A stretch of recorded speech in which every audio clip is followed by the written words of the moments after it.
Hello. All right, we're going to work these 6 problems and then do a short review for the quiz. So number 21, we have x to the 2/3 plus y to the 2/3 equals 5. Going to take the derivative of that with respect to x. So that'd be 2/3 x to the minus 1/3 plus 2/3 y to the minus 1/3. But don't forget the dy dx. If you forget it, you couldn't solve for it, so you probably won't forget it. Is equal to derivative of 5 is 0. So let's move this 2/3 x to the minus 1/3 over to the right side of the equal sign. That'll make it negative.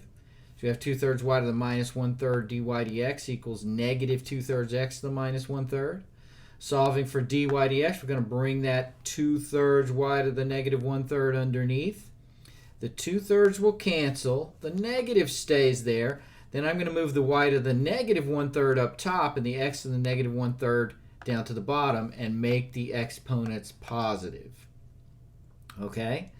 So now I can plug in 8, 1. So we plug in 1 for y, it'd be negative 1 to the 1/3, which is 1. And the 8 to the 1/3 is 2. So the answer is negative 1/2. Okay, 23. Watch closely here. What students will do inevitably, and you may have done it too, is this is an angle, x plus y. You can't distribute tangent. This is not the same as tangent x plus tangent y. Does not equal tangent x plus tangent y. X and y are angle. It would be like 15 degrees plus 20 degrees is not this. You know, if you had it that way, it's not the same as tangent 15 degrees plus tangent 20 degrees, okay? So what we have to do is just treat it like a chain rule. So we take secant squared x plus y times the derivative of the angle x plus y. So the derivative of x is 1. The derivative of y is dy dx. And then the derivative of x on the right side of the equal sign is 1. Now we distribute the secant squared x plus y by the 1 plus dy dx. So secant squared x plus y times 1 would be that. Secant squared x plus y times dy dx, right there, is equal to 1. Now let's put that secant squared x plus y over to the right side. So secant squared x plus y dy dx is equal to 1 minus secant squared x plus y. Then let's bring that secant squared x plus y underneath. All right, so if you got to here, I am super proud. And this is a problem I work every single year. So if you missed this, just learn from the explanation here. We're going to plug in 0, 0. Well, secant goes with cosine. What's the secant of 0? It's 1. Secant squared, and secant squared just means take 1 and square it. Take 1 and square it. So that's still 1. So 1 minus 1, which is 0 over 1, is 0. All right, I'm not too worried if you didn't get 23 right. Just learn from it. 21, you needed to get that one right.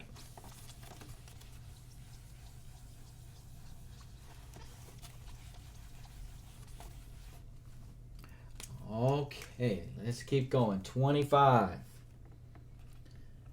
We've got y to the 1/2. I'm going to go ahead and write it that way. Plus, x comes first. X to the 1/2 plus y to the 1/2 is equal to 3. And we want a tangent line equation at the point 4, 1. Okay, let's take the derivative.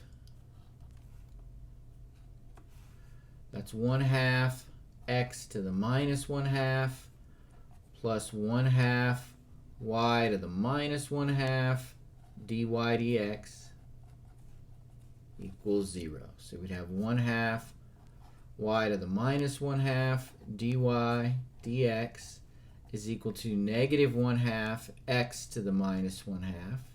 So I moved the 1/2 x to the minus 1/2 to the right, made it negative. dy dx then is going to be negative 1/2 x to the minus 1/2 over 1/2 y to the minus 1/2. The halves cancel. I'm going to move the y upstairs and the x downstairs and make the exponents positive. So I have negative the square root of y. Anytime it's 1/2, I really like to make it square root. That's just because it hits my brain a little easier. So the slope is going to be negative square root of 1 over the square root of 4, which is negative 1/2. Therefore, our tangent line equation would be y minus 1 is equal to negative 1/2 times x minus 4. All right, let's just leave it like that. My goodness, no need to do what the back of the book does. Solve for y. This is fine. Okay, next one is 29. 29 is kind of a beast. Although you can look at the graph and see what the answer is. The slope of that tangent line at that point is going to end up being 0, but you got to show your work. And there's a lot of work to this one. So we have x squared plus y squared, all squared, is equal to 4x squared y. Well, there's two ways to do this. You could do chain rule, or you could FOIL this out. Write it twice and FOIL it out. Both ways are a lot of work. So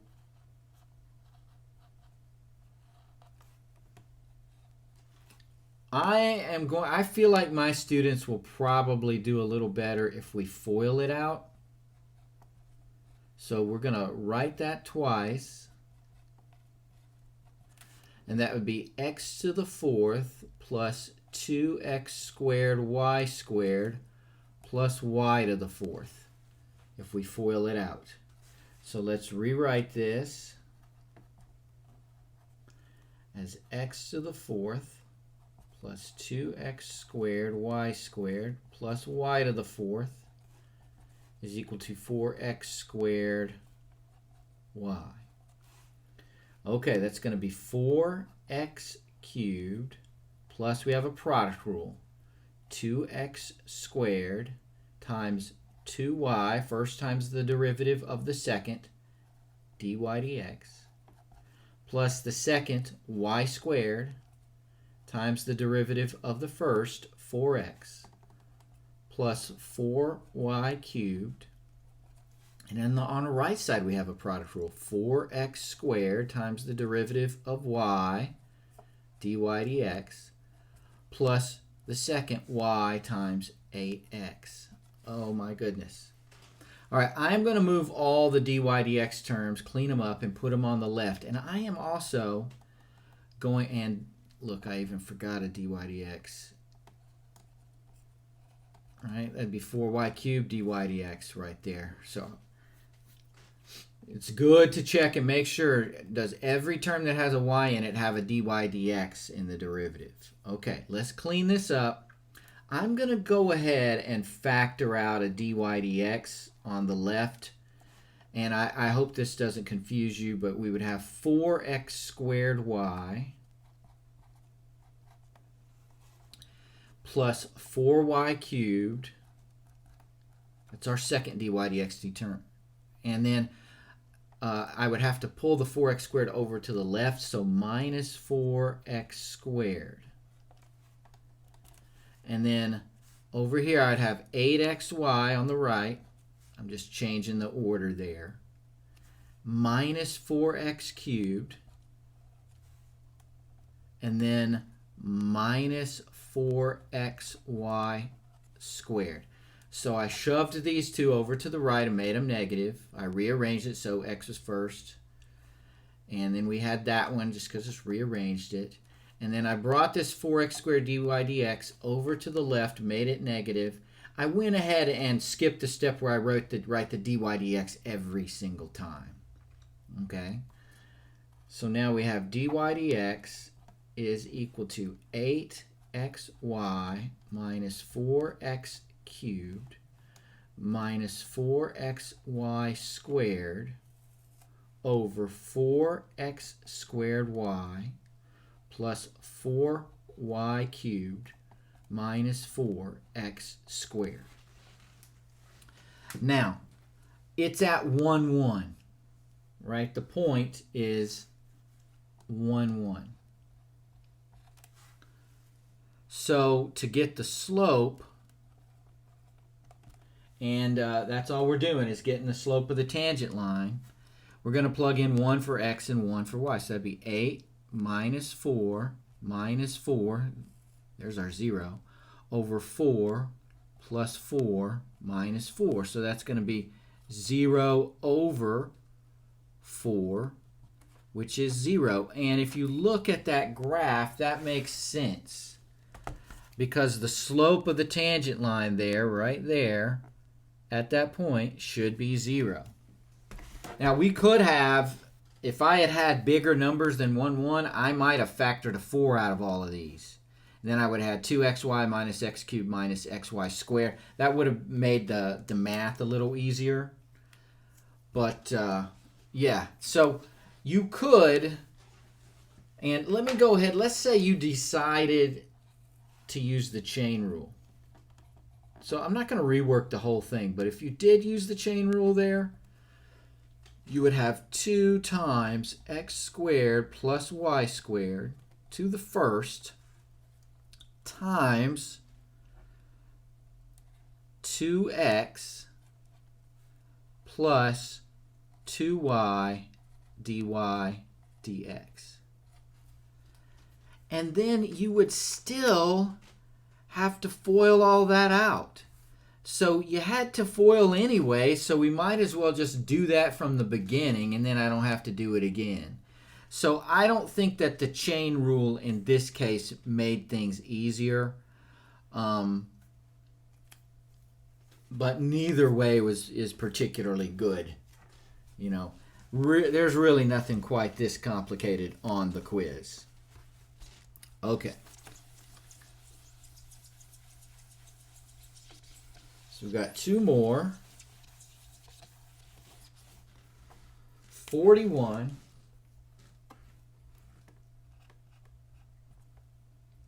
We have x squared plus y squared is equal to 25. And they gave us 2 points. They want to give the slope of they want to give the tangent line and the normal line for both of those. So you'll have 2 tangent lines and 2 normal lines. So kind of tedious, but at least the derivative is easy. Since it's a circle of radius 5, we'd have 2x plus 2y dy dx equals 0. So 2y dy dx equals negative 2x. Solving for dy dx, the 2's cancel and you have negative x over y. So at the point 4, 3, okay, we'd have a slope of negative 4/3, right? That's our tangent slope. All right, so we would have y minus 3 is equal to negative 4/3 times x minus 4. That is the tangent line. Our normal slope, let's call this n norm, would be positive 3/4. So you'd have y minus 3 is equal to 3/4 times x minus 4. That's our normal line equation. Okay, so kind of a pain to do this many.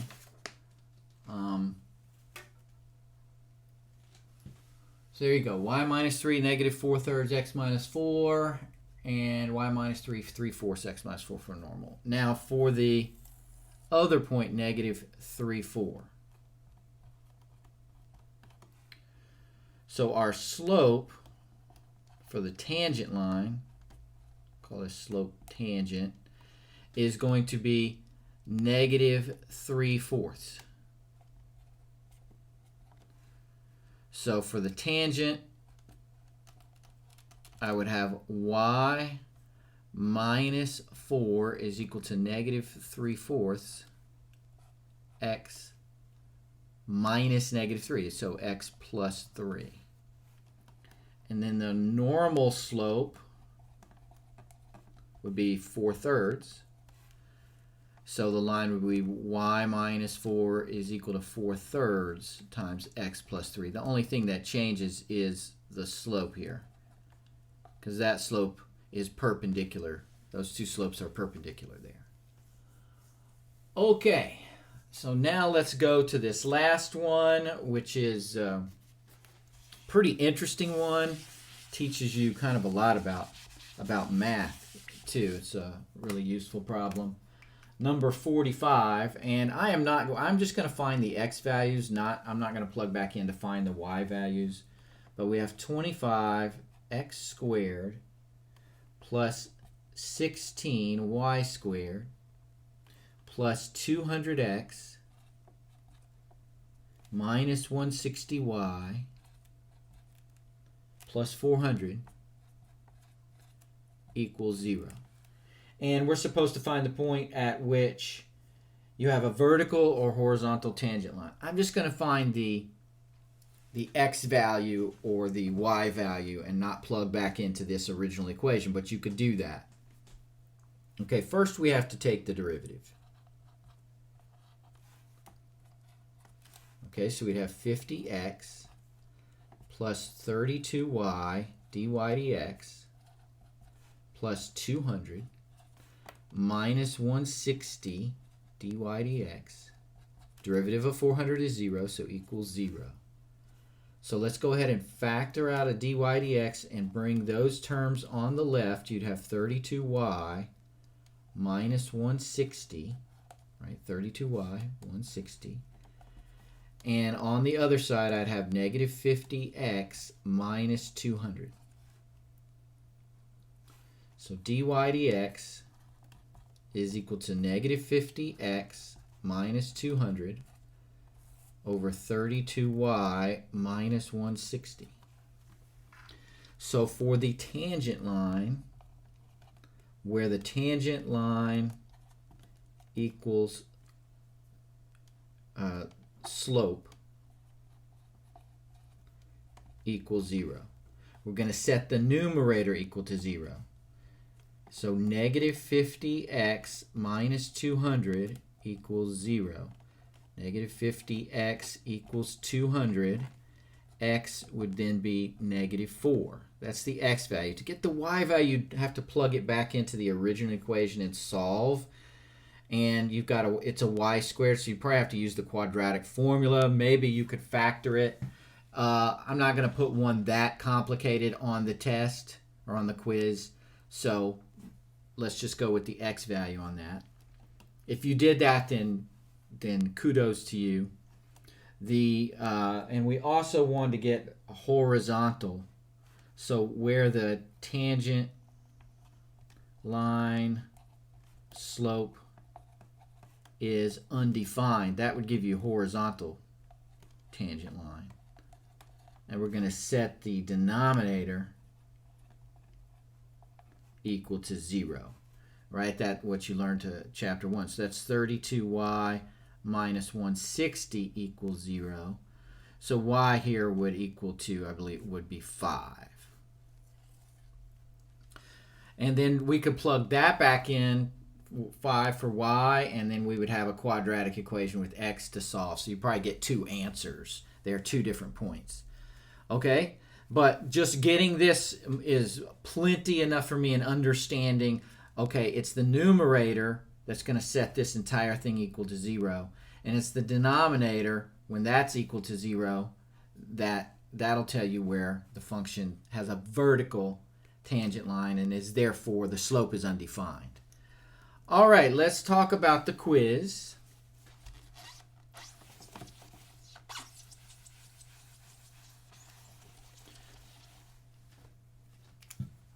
So the quiz is worth 50 points. There are 5 questions. You will get 1 class period, so 50 minutes.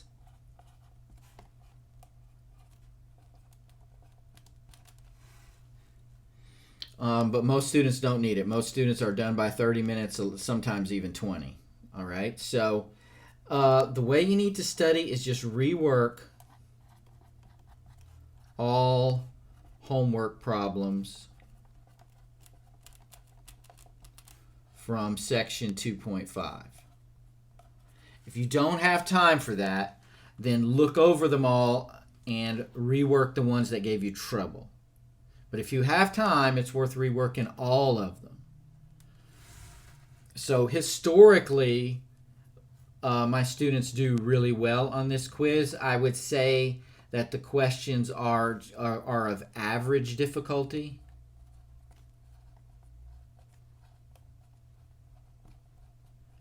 You are definitely going to have to do a tangent line, and you are definitely going to have 1 or 2 that have trig in them.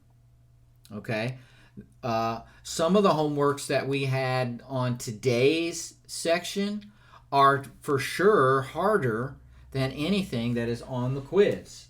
Just looking at page 139 here, I think that number 8 was harder than anything that was on the quiz.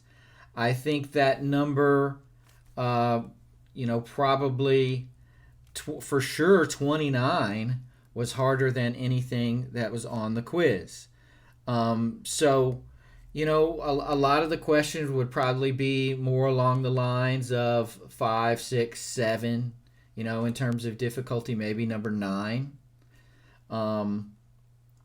Sometimes you will just find dy dx. Sometimes you will have to evaluate and just get the slope. And then sometimes you will have to find the equation of the tangent line or possibly the normal line. Okay? So all of those are in play. It's the average on the test. So this quiz is half the test. The other half of the test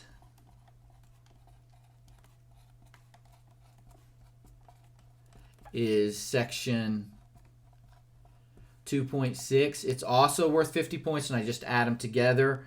Those 2 quizzes together, on average, are something like 92.8. So the average student over many, many years of me teaching this has made an A on this section. So you definitely, on this section, I would say you need to be shooting for at least a 45 out of 50. For sure a 40 out of 50. But it would be, it'd be better if you're trying to make an A to try to get at least 45 or, 44, something like that out of 50. Make it close to 90%, so that you don't have to ace section 2.6, to get an A. All right, that's all I have. Good luck, and I will talk to you with the first lecture at 2.6.